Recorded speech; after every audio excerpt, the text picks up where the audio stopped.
मैं वो सारे के सारे क्वेश्चन आपको बता देता हूँ जो 100% आज आपके जो एग्जाम में आ रहे हैं ना, वो सारे के सारे क्वेश्चन देखिए सबसे सिंपल लैंग्वेज में मैंने यहाँ पर सॉल्यूशन तैयार किया। सबसे पहला क्वेश्चन आपको जलोढ़ मिट्टी की विशेषताएं करनी है, नहीं की तो जल्दी जल्दी पढ़ लो और बहुत ही सिंपल है।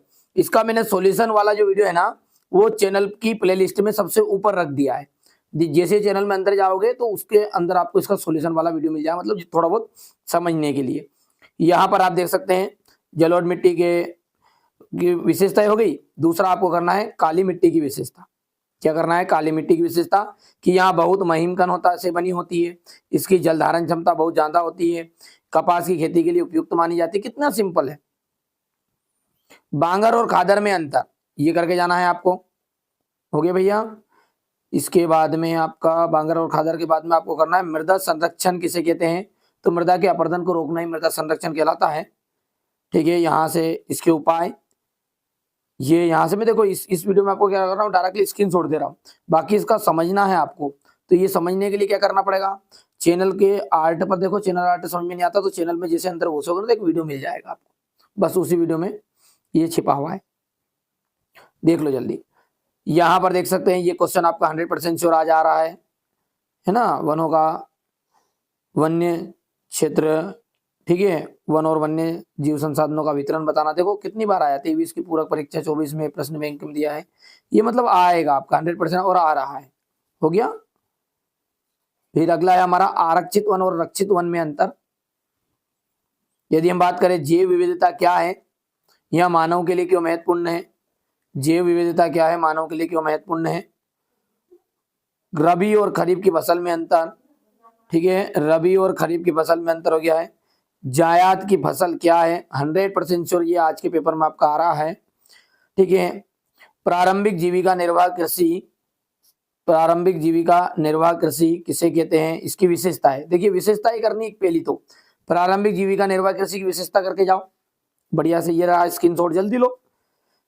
गहन जीविका निर्वाह कृषि की विशेषता लो। हो गया भैया, ये हो गया गहन जीविका निर्वाह कृषि। दो विशेषताएं करनी, ज्यादा तो ठोकनी है। और वाणिज्य कृषि, देखो वाणिज्य कृषि की विशेषता कहाँ है, ये यहाँ है, ये अंतर है ना, ये अंतर, इसमें अंतर में ही आपकी विशेषताएं छिपी है। हो गया। इसके बाद में आपका है रोपण कृषि की विशेषता है। यहां से देख सकते हैं अपन, रोपण कृषि की विशेषताएं आपको करनी है। अगला आपको एक टॉपिक पढ़ना है, यहां से देखो ये उद्योग वाला, कि जो उद्योग है ये देखो मैंने पूरा समझाया है। कहाँ पे मिलेगा, मैं बार बार कह रहा हूँ आपको, मिलेगा कहाँ पे ये, ठीक है, चैनल आर्ट पे मिलेगा इसका सॉल्यूशन, ठीक है, और प्ले लिस्ट में सबसे ऊपर रखवा दूंगा। चलिए यहाँ पर देख सकते हैं, ये सॉल्यूशन नहीं, उसका आंसर का मैंने जिसमें समझाया है, बस उसी क्लास को भी अटेंड कर लोगे तो काम आपका हो जाएगा। यहाँ से देख सकते हैं सरकारी उद्योग, सहकारी उद्योग, मिश्रित उद्योग और उपयोगिता के आधार पर उद्योग कितने प्रकार के होते हैं। आधारभूत उद्योग हो गया, उपभोक्ता उद्योग हो गया। हो गया भैया, केवल पढ़ना है इसको। इसके बाद में आपका हो जाएगा यहाँ पर तैयार माल की प्रगति के आधार पर उद्योग के प्रकार। आगे बढ़ते हैं तो कच्चे माल के आधार पर उद्योगों को कितने प्रकार में बांटा गया। कृषि आधारित उद्योग, खनिज आधारित उद्योग, वन आधारित उद्योग। देखो स्क्रीनशॉट ले लो। वायु प्रदूषण को नियंत्रित करने के उपाय, अगला है हमारा वायु प्रदूषण को नियंत्रित करने के उपाय है। जल प्रदूषण को नियंत्रित करने के उपाय, सिंपल से सिंपल, देखो कितना सिंपल है। उद्योगों को नदियों और जलाशयों से दूर स्थापित करना चाहिए, मतलब कंपनी कहाँ खोलनी चाहिए, नदियों और जलाशय से दूर।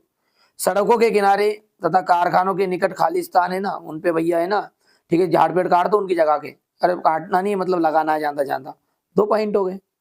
तीसरा क्या है, उद्योगों में किए जाने वाले, उपयोग किए जाने वाले जो जल है उसका सीधे का सीधा नदियों में विसर्जित नहीं करना चाहिए, जलाशयों में विसर्जित नहीं करना चाहिए। कहाँ करना चाहिए, खेत में दे दो, कांदा प्याज जिनके सूखे उनको दे दो, ठीक है, सिंचाई के साधन में हो जाएगा उपयोग। ये सिंपल है। भू प्रदूषण को नियंत्रित करने के उपाय, ध्वनि प्रदूषण को नियंत्रित करने के उपाय करके जाना है। यहां पर हो गया इतना। यदि हम बात करें पवन हंस की, तो पवन हंस क्या है।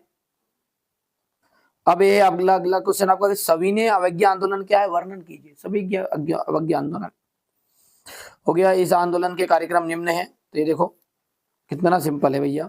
अच्छा, इसका सॉल्यूशन मैंने बोल दी दिया आपको, देख लेना, आपकी मर्जी पड़े तो, नहीं तो आपको रट्टू तोते हो तो रट देना यहाँ से, नहीं तो उस क्लास को अटेंड करके चले जाओ, चैनल की प्लेलिस्ट पे मिलेगी। वास्तविक विकेंद्रीकरण की दिशा में एक बड़ा कदम 1992 में उठाया गया, लिखिए। ठीक है भैया, ये करना आपको। इसके बाद में संघीय शासन व्यवस्था की कोई 3 विशेषताएं। इसके बाद में आपका जाएगा प्राथमिक क्षेत्रक किसे कहते हैं, ध्यान देना है, प्राथमिक क्षेत्रक और इसकी विशेषता, द्वितीय क्षेत्रक और इसकी विशेषता, तृतीय क्षेत्रक और इसकी विशेषता। हो गया तृतीय क्षेत्र। विशेषता कहाँ है तृतीय क्षेत्र की, इसमें छिपी हुई है, इसी में से आपको विशेषता बनानी है। अब ये मैंने उस वीडियो में आपको बताया है। मुद्रा से आप क्या मुद्रा क्या है, ऊपर वाला करना है, मुद्रा क्या है, ये रहा आपका मुद्रा के कार्य। हो गया भैया,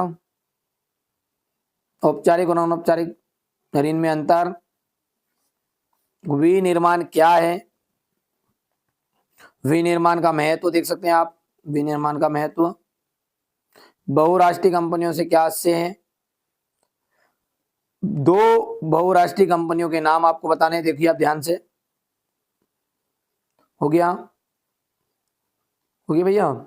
सीमा सड़क संगठन की स्थापना कब की गई, रेल परिवहन देख सकते हैं, इंग्लिश मीडियम वाले बच्चों के लिए भी दे रहा हूं, जितने मेरे से बने उतने जल्दी। ठीक है, सड़क परिवहन जो है वो रेल परिवहन की अपेक्षा महत्वपूर्ण है। रोलेट एक्ट क्या है, भारत के लोगों ने रोलेट एक्ट का विरोध क्यों किया, यहां पर हो गया। सत्याग्रह का विचार का क्या मतलब है, आंदोलन असहयोग आंदोलन के कारण बताइए, तो ये असहयोग आंदोलन के कारण निम्न है।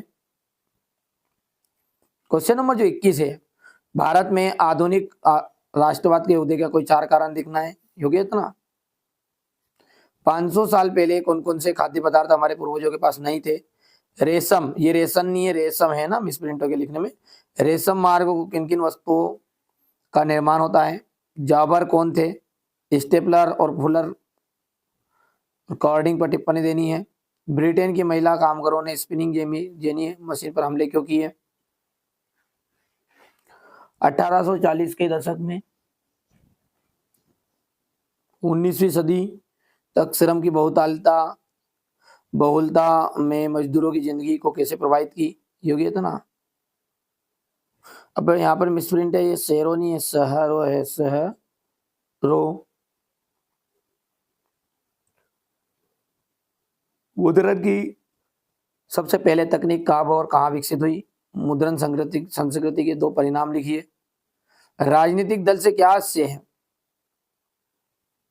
राजनीतिक दल से क्या आशय हो गया, किसी भी राजनीतिक दल के गुण, ये हो गए। राजनीतिक दलों की संख्या के आधार पर राजनीतिक दलों की प्रकार बताइए, हो गए भैया। ये तानाशाही का क्या आशय है, लोकतंत्र को सबसे बेहतर क्यों बताया गया है, ये हो गया इतना। विकास के लिए ऋण की भूमिका, भारतीय रिजर्व बैंक के कार्य, यहां से हो गया। और अगला आपका वैश्वीकरण से आप क्या समझते हैं, देखो, वैश्वीकरण को प्रोत्साहित करने वाले कारक है, ये कारण नहीं है, कारक याद रखना है। तकनीक प्रतियोगिता, बहुराष्ट्रीय कंपनियों का विस्तार और वैश्वीकरण से उत्पन्न समस्याएं। वैश्वीकरण के प्रभाव बताइए, सकारात्मक प्रभाव और नकारात्मक प्रभाव, दोनों तरह के प्रभाव इससे हुए, ये हो गया आपका। ठीक है भैया, तो ये मैंने आपको 100% श्योर जो क्वेश्चन आने के पूरे चांस है वो बताए। चलिए अपन क्लास को कंटिन्यू रखते हैं।